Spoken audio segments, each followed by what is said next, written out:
Hello viewers, now I am going to show you how to download and install Greenshot on your PC. First open your Google Chrome browser, then search on it Greenshot and find Greenshot official website called Greenshot.org. Visit the link, click on download now. Latest stable for Windows, click on that. Click on save. My download complete. Now double click on it.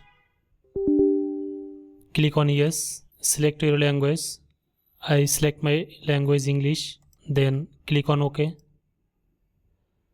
Click on I accept the agreement. Then click on next. Next and next. Now you can uncheck some box. Click on next. Next. Click on install. Click on finish. Thank you.